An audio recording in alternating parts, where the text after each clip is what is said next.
भारत का नाम एक बार फिर से विश्व में रोशन हो रहा है। भारत ने ये साबित कर दिया है कि भारत की टक्कर में स्पेस मिशन में भी कोई नहीं है। अब कुछ ही वक्त का इंतजार और चांद पर भारत का परचम लहराएगा। चंद्रयान 3 अभी चांद के करीब पहुंच गया है। गुरुवार को चंद्रयान के प्रोपल्शन मॉड्यूल से विक्रम लैंडर अलग हो गया है और अब एक हफ्ते का रास्ता विक्रम अकेला ही तय करेगा। लैंडर विक्रम 23 अगस्त को चांद की जमीन पर उतरेगा, जिसमें रोवर प्रज्ञान निकलकर चांद से डेटा जमा करेगा और एक बार फिर भारत अपना नाम इतिहास के पन्नों पर सुनहरे अक्षरों में दर्ज कराएगा। चांद के दक्षिणी ध्रुव तक पहुंचने में रूस के लूना 25 का भारत के चंद्रयान 3 से मुकाबला हो रहा था। भारत के चंद्रयान 3 को अगले हफ्ते चांद की सतह पर उतरना है। रूस ने 11 अगस्त 2023 को लूना 25 लॉन्च किया था, वहीं भारत ने 14 जुलाई को चंद्रयान 3 चांद के लिए रवाना किया है। जानकारों के अनुसार ये दोनों ही मिशन लगभग एक वक्त पर चांद पर अपना अपना लैंडर उतारने वाले थे, लेकिन अब लूना 25 के नाकाम होने के बाद सभी की निगाहें अब चंद्रयान की सॉफ्ट लैंडिंग पर है। इधर जिस वक्त रूस के लूना 25 के क्रैश होने की खबर आई, लगभग उसी वक्त भारतीय स्पेस रिसर्च ऑर्गेनाइजेशन इसरो ने ऐलान कर दिया कि भारत का चंद्रयान 3 23 अगस्त की शाम को 6:04 बजे चांद पर लैंड करेगा। चंद्रयान 3 की सॉफ्ट लैंडिंग सिर्फ एक ऐतिहासिक पल नहीं, बल्कि ये युवाओं के मन में स्पेस एक्सप्लोरेशन को लेकर कई तरह की जिज्ञासा पैदा करता है।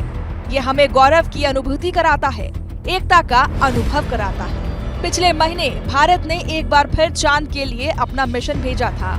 वहीं करीब 5 दशक के लंबे अंतराल के बाद चांद तक पहुंचने की रेस में रूस भी कूद पड़ा था।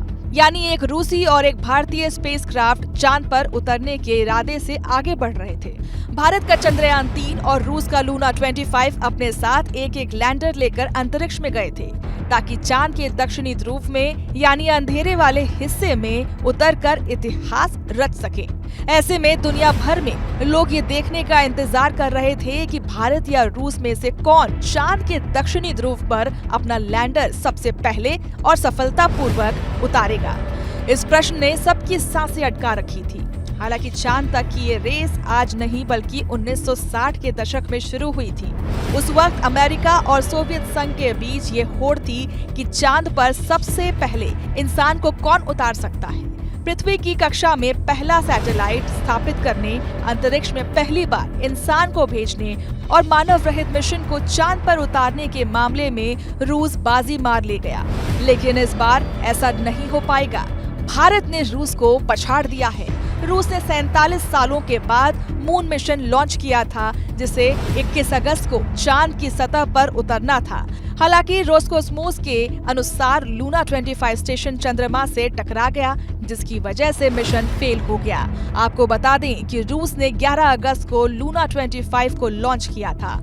जर्मनी के DW न्यूज ने रूसी स्पेस एजेंसी रोस्कोसमोस के हवाले से बताया कि रूस का लूना 25 अंतरिक्ष यान चंद्रमा पर दुर्घटनाग्रस्त हो गया है। इंडिया के मून मिशन चंद्रयान 3 के साथ साथ रूस का लूना 25 भी चांद की सतह पर उतरने के लिए आगे बढ़ रहा था। इसी दौरान 19 अगस्त को लूना 25 में तकनीकी खामी आ गई थी, जिसकी वजह से मुश्किलें खड़ी हो गई थी। रूसी स्पेस एजेंसी को शनिवार को ही लूना 25 की जांच करते हुए इमरजेंसी का पता चला था। वहीं भारत का भी चंद्रयान 3 चांद के काफी करीब पहुंच चुका है। इस दौरान लैंडर मॉड्यूल को चांद के नजदीक ले जाने वाली एक डीबूस्टिंग प्रोसेस सही सलामत पूरी कर ली गई है। रूस ने लूना 25 मून मिशन से पहले 1976 में लागू 24 लॉन्च किया था। इस मिशन के फेल हो जाने के बाद रूस की प्रतिष्ठा को ठेस भी पहुंची थी। रूस ने अपना पहला सैटेलाइट 1957 में स्पुतनिक 1 लॉन्च किया था और सोवियत अंतरिक्ष यात्री यूरी गागरिन 1961 में पहली बार स्पेस की यात्रा करने वाले अंतरिक्ष यात्री बने थे।